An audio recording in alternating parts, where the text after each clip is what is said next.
Dans la série Énergie cristalline, ressources du quotidien, on va voir un de ses rôles dans la manifestation, comme source de manifestation. Encore une fois, je vais m'appuyer sur 2 témoignages personnels, où à un moment, on était en train de parler avec, ma mère du fait de la magie qui s'était opérée sur son chantier et que des fois les personnes ressources apparaissaient d'elles-mêmes comme par magie. Et j'ai beau connaître ce mécanisme, il y avait une part de moi qui me disait encore: «Oui, mais bon, il y a des fois où c'est un peu trop beau pour être vrai». Et là, quelques jours suivants, alors que je suis moi-même dans un projet, de construction en maison écologique, toque à ma porte, un couple qui me demande des informations sur un autre terrain à côté de chez moi et qui commence à me parler, de son projet et cetera.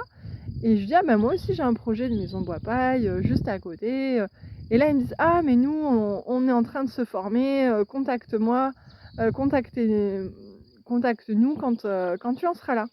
Et en fait, c'est juste magique parce que justement on parlait avec ma mère des personnes qui étaient arrivées sur son chantier participatif, et qui étaient déjà formées et qui du coup avaient été des ressources inouïes à la fois en main-d'œuvre mais aussi en termes de transmission et de, garantie de travail bien fait, si je puis dire. Et là, pof, ça se remanifeste, on va dire un peu comme par magie, je trouvais ça juste rigolo. L'autre chose aussi, c'est que des fois, il y a une vraie volonté à on veut quelque chose, on veut et on s'y accroche et des fois il y a une forme de contrôle dans, la façon dont ça va se manifester. On veut que ça se fasse de telle façon et on est accroché à ça. Moi la première, hein.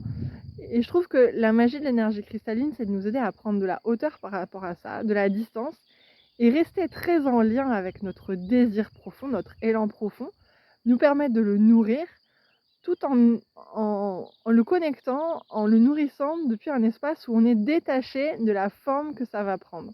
On est détaché des délais que ça va prendre.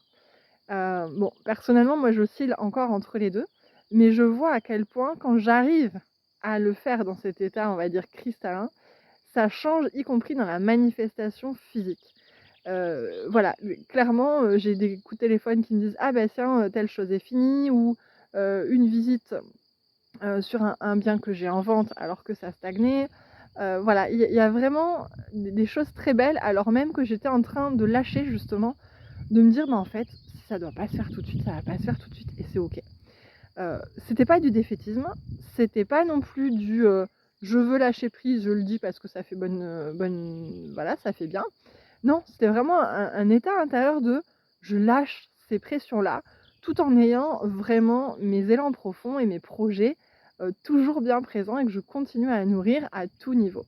Et ça a été possible, par l'activation de l'énergie cristalline au quotidien dans ma vie, mais aussi pour mes projets. Et c'est justement tout cela que je te partage dans mes accompagnements, que ce soit gardien, gardienne de la terre ou l'immersion à venir de 5 jours cet été. Je te laisse regarder plus de détails en description.